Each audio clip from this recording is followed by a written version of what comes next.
Hey everyone, welcome back to Investing Path. Today, we're diving into a fascinating aspect of the airline industry that often flies under the radar: the enormous financial value of airline loyalty programs. Get ready to be amazed by the figures and strategies that make these programs more valuable than the airlines themselves.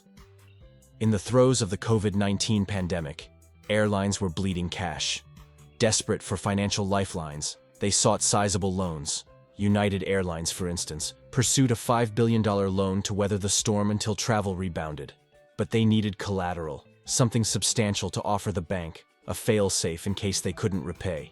Here's where it gets intriguing. United didn't pledge its fleet or routes as collateral.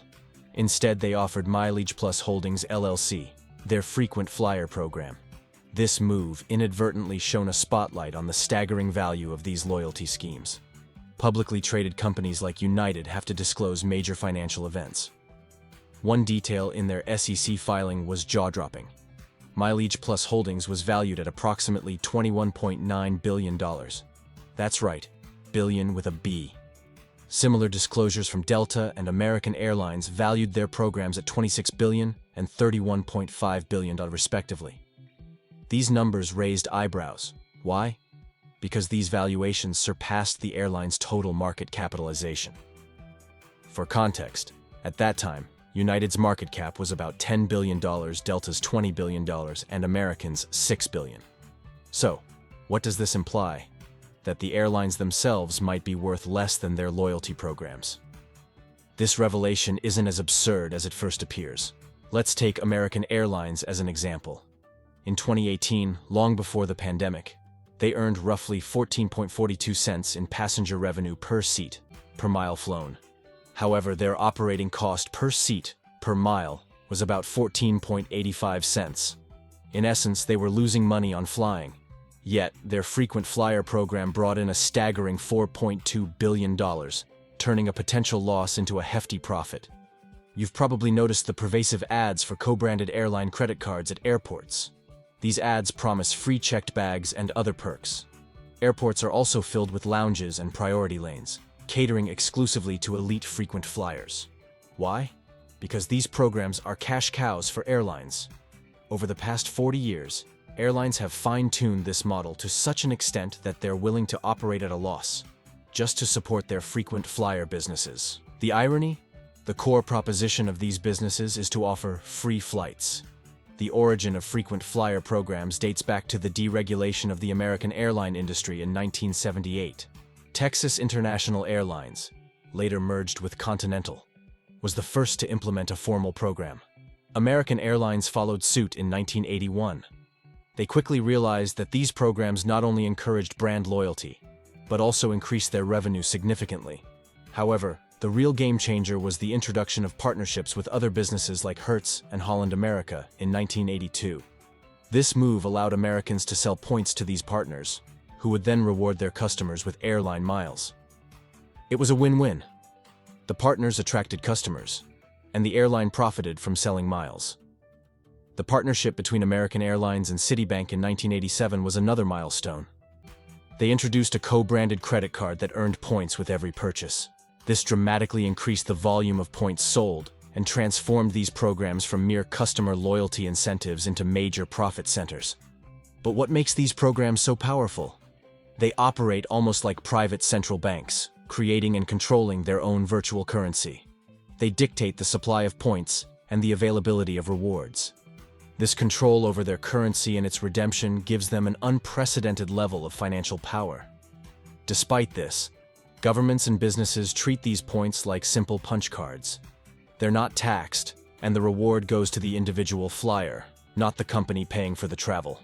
This creates a unique scenario where employees can accumulate points on company time and expense, using them for personal travel later. Over time, airlines have tweaked their programs to prevent exploitation and maximize profit. For example, they've shifted from distance-based to revenue-based points accumulation.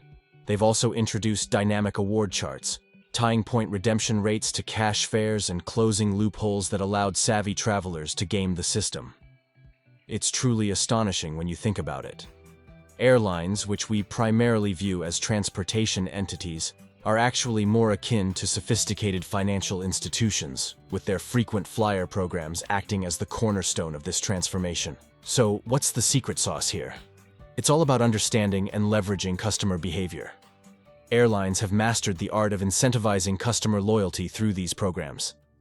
Let's break it down. You earn miles or points for every flight you take. Sounds simple, right? But there's more to it. You can also earn these points through everyday activities like shopping, dining, or using a co-branded credit card. This integration into daily life means that consumers are constantly engaged with the airline's ecosystem even when they're not flying. And it's not just about earning points. The redemption process is equally strategic. Airlines have crafted a delicate balance between making it easy enough to redeem points to keep customers interested, but also setting certain thresholds and limitations to ensure profitability. This balance is crucial. Make it too hard, and people lose interest. Make it too easy, and the airline risks financial losses. Moreover, the brilliance of these programs lies in their multifaceted approach. They're not just about flying. They've evolved into comprehensive loyalty systems encompassing various aspects of consumer spending and behavior. From partnerships with hotels and car rental services to tie-ups with retail outlets and restaurants, airlines have created an expansive network that constantly fuels their points ecosystem. And let's not forget the data aspect. Every time you swipe that co-branded credit card or book a flight using points, the airline gathers valuable data about your spending habits and preferences. This data is gold, enabling airlines to tailor their offerings and marketing strategies more effectively, thus driving further engagement and profitability. Now, if you're thinking, what's in it for me? Well, these programs can offer tremendous value to consumers too. They provide opportunities to access experiences and services that might otherwise be out of reach, like upgrades to business or first class, access to exclusive airport lounges, or even free flights. The key is to understand how to maximize the value of your points, something that savvy travelers have turned into an art form.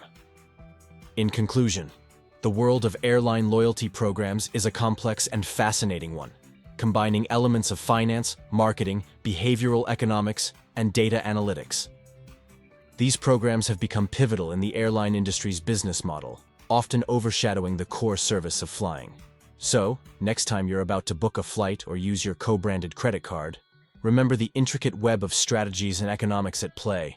It's a game of points, miles, and consumer engagement, where both the airlines and you, the consumer, can emerge as winners. That's it for today's episode on Investing Path. We hope you found this exploration into airline loyalty programs both informative and intriguing.